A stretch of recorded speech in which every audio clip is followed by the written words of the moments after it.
তুর্কি series Dirilis Ertugrul, Kurulus Osman কিংবা সুলতান সুলেমান, অ্যাডভেঞ্চারে ভরা সিরিজগুলোর জনপ্রিয়তার জন্য তুরস্কের নাম জানে না এমন লোক খুঁজে পাওয়া কঠিন। তুরস্ক নিয়ে তাই মানুষের কৌতূহল অনেক। আজকে আমরা তুরস্কের নানা জানা অজানা তথ্য সম্পর্কে জানতে চলেছি। আঙ্কারা হচ্ছে তুরস্কের রাজধানী। এর অন্যতম বৃহৎ শহর হচ্ছে ইস্তাম্বুল, যার প্রাচীন নাম কনস্ট্যান্টিনোপল। কনস্ট্যান্টিনোপলের কথা আসলেই প্রথমেই ডুব দিতে হয় ইতিহাসের মহাসমুদ্রে। মনে পড়ে যায় ইতিহাসের বিখ্যাত সাম্রাজ্য রোমানদের কথা, বাইজেন্টাইন কিংবা অটোমানদের কথা। এই তিন সভ্যতার রাজধানী ছিল কনস্ট্যান্টিনোপল বা ইস্তাম্বুল। এই ইস্তাম্বুলই আধুনিক তুরস্কের একটি জনবহুল শহর। ভৌগোলিকভাবে এটি একমাত্র দেশ যা এশিয়া ও ইউরোপ মহাদেশ জুড়ে বিস্তৃত। এর আনাতোলিয়া অংশটি এশিয়ায় এবং দক্ষিণ ইউরোপীয় ত্রাকিয়া অংশটি ইউরোপ মহাদেশে অবস্থিত। ভূমধ্যসাগর ও কৃষ্ণ সাগরকে সংযোগকারী বসফরাস প্রণালী এ দুটি অংশকে পৃথক করেছে।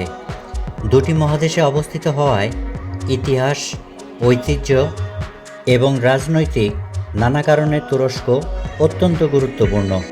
টার্কি বা তুর্কি শব্দের অর্থ ল্যান্ড অব দি তুর্ক বা তুর্কিদের স্থান।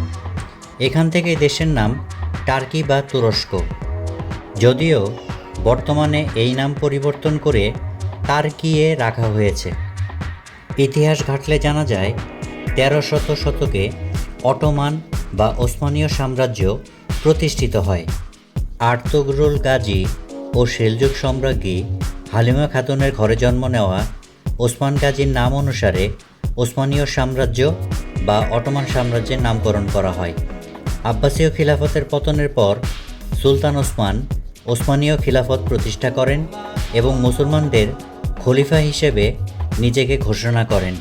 এই সাম্রাজ্য অটোমান সাম্রাজ্য নামে পরিচিত হয়ে ওঠে এবং পরবর্তী কয়েক শতাব্দী ধরে বিশাল ভৌগোলিক এলাকা এবং বিভিন্ন সংস্কৃতির ওপর প্রভাব বিস্তার করে। হজরত মুহাম্মদ সাল্লাল্লাহু আলাইহি ওয়াসাল্লামের ভবিষ্যৎবাণী অনুসারে অটোমান সুলতান মুহাম্মদ আল ফাতিহ ১৪৫৩ সালে কনস্ট্যান্টিনোপল জয় করেন। এই বিজয় ইসলামী ইতিহাসে এক গুরুত্বপূর্ণ মাইলফলক হিসেবে বিবেচিত হয়। অটোমান সাম্রাজ্যের আরেক শাসক সুলতান সুলেমান দ্য ম্যাগনিফিসেন্টের আমলে সাম্রাজ্যের সর্বাধিক বিস্তৃতি এবং সমৃদ্ধি ঘটে। সুলতান সুলেমানের শাসনামলে সাম্রাজ্যটি ইউরোপ, এশিয়া এবং আফ্রিকার বিশাল অঞ্চলে বিস্তৃত ছিল এবং সেই সময়ে অটোমান সাম্রাজ্য তার সামরিক, অর্থনৈতিক ও সাংস্কৃতিক প্রভাবের শীর্ষে ছিল। অটোমান সুলতানগণ প্রায় ৬০০ বছর শাসন করেন। প্রথম বিশ্বযুদ্ধে পরাজয়ের ফলে ওসমানীয় সাম্রাজ্য বিলুপ্ত হয়। এরপর মোস্তফা কামাল আতাতুর্কের নেতৃত্বে আধুনিক তুরস্কের সূচনা হয়। তুরস্ক ফুলের জন্য অনেক বিখ্যাত। টিউলিপের কথা বললে নেদারল্যান্ডসের কথা উঠলেও সেখানে প্রথম পাঠানো টিউলিপটি ছিল কিন্তু তুরস্কের। তুরস্কে মোট ৯,০০০ প্রজাতির ফুল পাওয়া যায়, যার মধ্যে ৩,০০০ প্রজাতি তুরস্ক ব্যতীত পৃথিবীর অন্য কোথাও পাওয়া যায় না। পৃথিবীর ১০,০০০ প্রজাতির পাখির মধ্যে ৪৯৫ প্রজাতি পাওয়া যায় শুধুমাত্র তুরস্কে। আয়া সোফিয়া মধ্যযুগের সপ্তম আশ্চর্যের একটি। রোমান আমলে নির্মিত আয়া সোফিয়া খ্রিস্টান ক্যাথেড্রাল বা গির্জা হিসেবে ব্যবহৃত হতো। বর্তমানে এই স্থাপত্যটি মসজিদ হিসেবে ব্যবহৃত হচ্ছে। তুরস্কে পর্যটকদের আকর্ষণের কেন্দ্রবিন্দুতে রয়েছে বেলুন ট্যুর। মাটি থেকে ১,০০০ ফুট ওপরে ১ থেকে ১.৫ ঘন্টার জন্য পাখির মতো উড়ে বেড়ানো যায়।